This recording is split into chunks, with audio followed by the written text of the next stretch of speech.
আমাদের ভাগ্যে ভালো কিছু আল্লাহ তাআলা নির্ধারণ করবেন? খুব গুরুত্বপূর্ণ প্রশ্ন না? যে আমাদের জীবনে সৌভাগ্যবান আমরা কিভাবে হব, কিভাবে আমরা সৌভাগ্যের অধিকারী হব, ভাগ্য সুপ্রসন্ন হবে কি করলে? আল্লাহ তাআলা তো আগেই নির্ধারণ করে রেখেছেন, আমার এখন কিছু করার আছে কিনা? এটার জবাব হলো তিনটি আমলের কথা আমরা বলবো, তিনটি কর্মসূচির কথা বলবো, যেগুলোর মাধ্যমে আমরা সৌভাগ্যবান হতে পারি, আমাদের নসিবে ভালো কিছু হতে পারে। আরো অনেক আইটেম আছে, অনেকগুলো পয়েন্ট আছে, আমি শুধুমাত্র মৌলিকভাবে তিনটির কথা বলছি। সর্বপ্রথম কাজ হলো আল্লাহর প্রতি ঈমান আনতে হবে, আল্লাহর আনুগত্য করতে হবে, আল্লাহর দাসত্ব এটা আমাদেরকে করতে হবে, আল্লাহর আদেশ নিষেধগুলোকে মেনে চলতে হবে। আমার রব, আমার সৃষ্টিকর্তা, যার কাছে আমাকে ফিরে যেতে হবে। ইন্না লিল্লাহ, নিশ্চয় আমরা সবাই কার? আল্লাহ। ওয়া ইন্না ইলাইহি, এবং আমাদের সবাইকে যেতে হবে আবার কার কাছে? আল্লাহর কাছে আবার যেতে হবে, তার সামনে দাঁড়াতে হবে।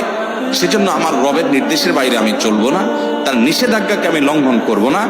এর মধ্যে আমার এই জীবনের প্রত্যেকটা ক্ষেত্রে আমার কল্যাণ নিহিত, আবার এর মাধ্যমে আমার অনন্ত অসীমকালের যে যাত্রা, তার কল্যাণও পরিপূর্ণভাবে নিহিত। মুহতারাম হাজরিন, সেই রবের আনুগত্য, তার গোলামি, তার দাসত্ব যদি আমরা পরিপূর্ণভাবে করতে পারি, আমার নিজেকে যদি আমি সারেন্ডার করে দিতে পারি, আল্লাহর কাছে সমর্পণ করে দিতে পারি, আমি যদি প্রকৃত মুসলমান হই, নামে মুসলমান না হয়ে আমি যদি পরিপূর্ণভাবে আল্লাহর গোলামি করতে পারি, যে আল্লাহর আদেশ আছে, পৃথিবীতে আর কার আদেশ আছে বা নাই আমার দেখার দরকার নাই, কারণ আমি গোলাম আল্লাহর আর কারণ না। আমি বলেছি আশহাদু আল্লা ইলাহা ইল্লাল্লাহ, আল্লাহ ছাড়া সত্যিকারের মাবুদ আর কেউ নাই, হতে পারে না।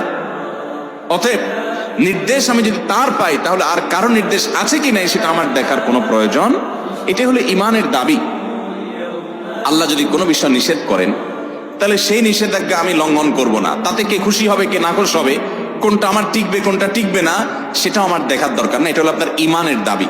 আর যদি বলেন না, এক্ষেত্রে আমি কম্প্রোমাইজ করব, নানান দিক বিবেচনা করব, নানান মানুষের কথা শুনবো, নানান দিক চলে তারপর দেখে তারপর ডিসিশন নিব, তাহলে আপনি নামে মুসলমান হতে পারেন, আপনি প্রকৃত অর্থে মুসলমান হতে পারেন।